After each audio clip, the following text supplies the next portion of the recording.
Hello, my name is Mary Roddy. I'm a radiologist from Charing Cross Hospital, London, and a member of the UK OsiriX user group.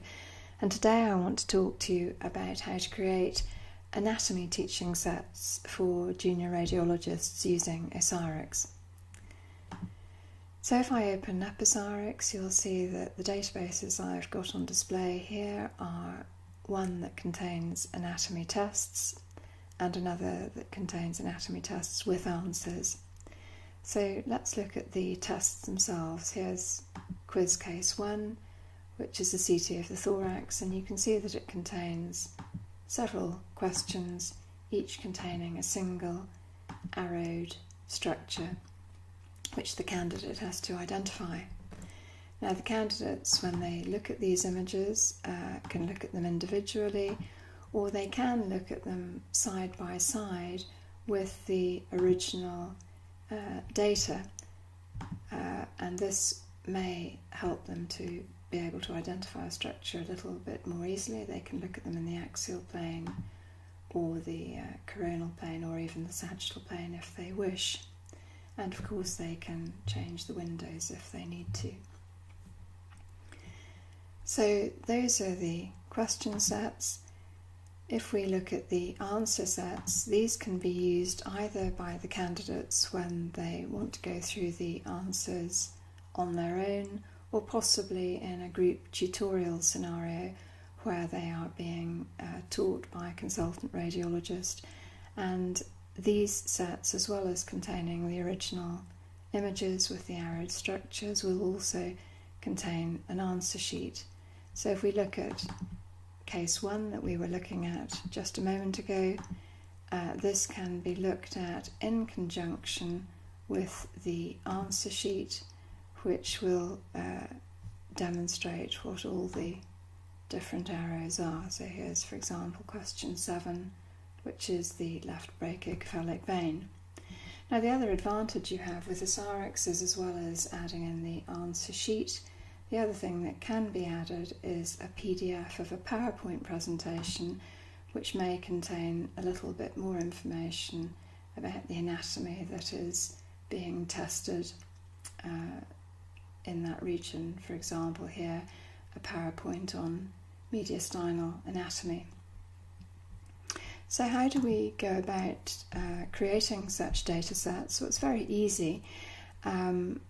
What I would generally start by is looking at my current test sets, and I can see that the last one was case 006, so the next case, if I'm creating a new one, will be case 007.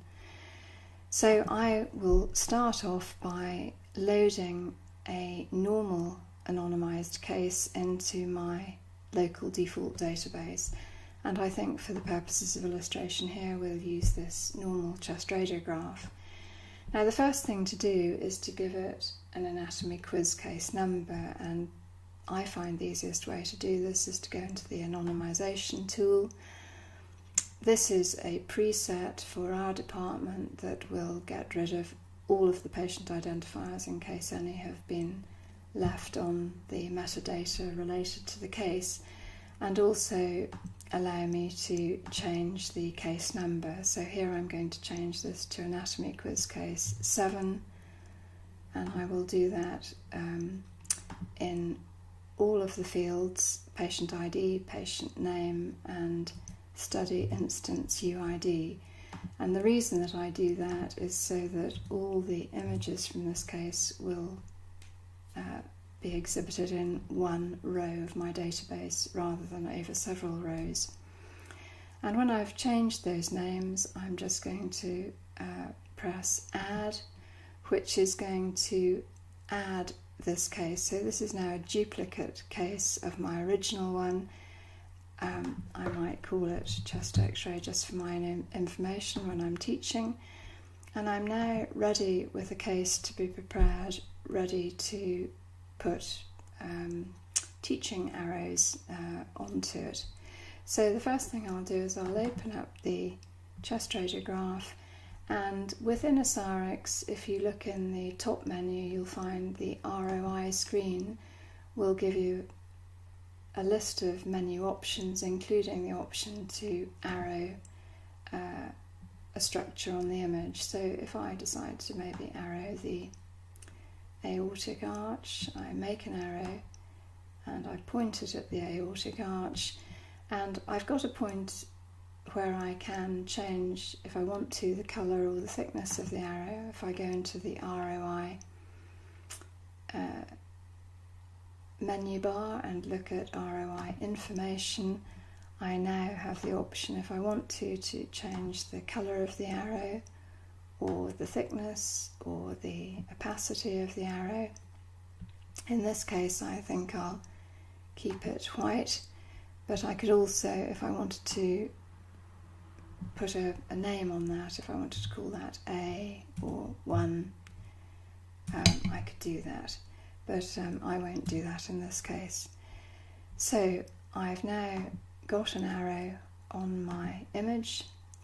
I now want to, as we normally do in OsiriX, to preserve something that we've done to an image. We need to export it as a new DICOM file. Now you'll see that if I take the graphics off, I'm going to lose the arrow, so I'm going to keep that on. And now I'm going to export the image, and I want to export it as the image only. I'm going to keep it with its regions of interest on because I want to keep the arrow there, and in this case I will call this one question 1, and I'll press OK. And now if you look at my list of questions, I've now got something called question 1, which has an arrow pointing to the aortic arch. You'll see that if I look back at the original image, I have still got my arrow there, so I would probably want to take that off. Alternatively, if I want to arrow another structure, then I can just move it round, and what I'll do now is I'll label maybe the right pulmonary artery. So now I'm going to do the same thing. I'm going to call this question 2, and I'm going to export it. This time I'll call it question 2, and I will go OK. And now I have a separate question 2. And if I go back to my original image, let's point this now maybe at the paratracheal stripe. And for some structures it's actually quite useful to have more than one arrow, so I might on this one point 2 arrows at the paratracheal stripe, and I'm now going to export this as question 3. So if I now look back at my database, I have now got the original image, and then I've got question 1, question 2 and question 3, but they're not quite in the order that I would like them to be in. So in order to get the images to show up in a logical order to the candidate, what we need to do is to alter the series number. So to do that we need to go into the metadata, and we have to switch on editing, and we'll get a warning message the first time we put that on. And what I want to do now is to go down to the part of this that gives me the series number. And if I want this to be the first image in the series, which I do because this is question 1, I make sure that series is selected up here. I double click this and change it to 001. It's important not just to write the letter 1, you must have a couple of zeros in front of it. And once I've gone on to a new line and that's turned red, I apply it, and you'll see now that question 1 has gone to the beginning of my series. Now if I go to question 2, I do exactly the same thing. I press the edit button, I go down to the area where I can see the series number, and I change that to 002 and apply. And similarly with question 3. Edit, series number 003 and apply. So I'm now got my questions in order for the candidate. I've got the original image with no annotations on, and I can add as many more images as I like. And there is my question created. Now I can then move this case into my anatomy test folder, and now when I look at that, I have a new question which is based on this chest x-ray. Now when I want to put the answer sheet in, I'm going to first of all move this question into my anatomy test answers,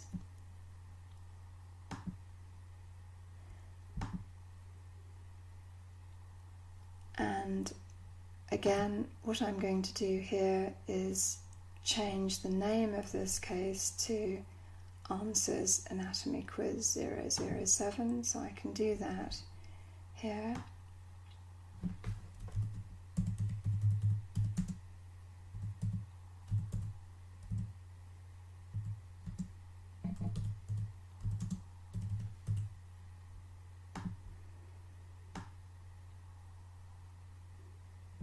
And I can then copy that and paste it into the other fields.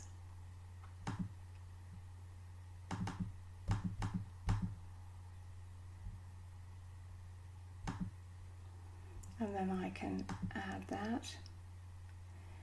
And there's my answers. I'll just delete that first one now.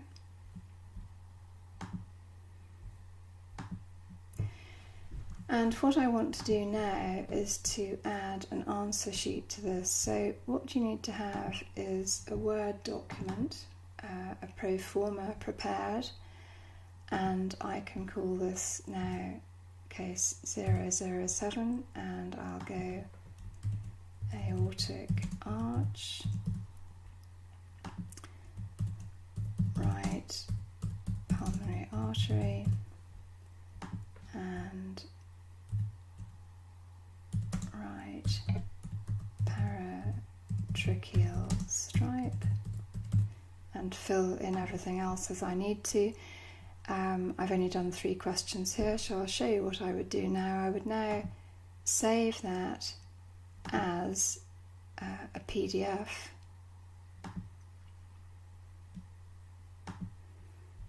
and I'll just call it Answers 007, and if I save that on the desktop and go back to OsiriX, I can then use the plugin and choose PDF to DICOM plugin, go to my desktop and get the answers to 007, press open, and there are my answers on this case. So what I've shown you today is how you can use OsiriX to put arrows onto images and create interesting sets of questions that students can look at on their own, and then look at the answers either on their own with the answer sheet or as part of a group tutorial. I hope you found that useful. Thank you.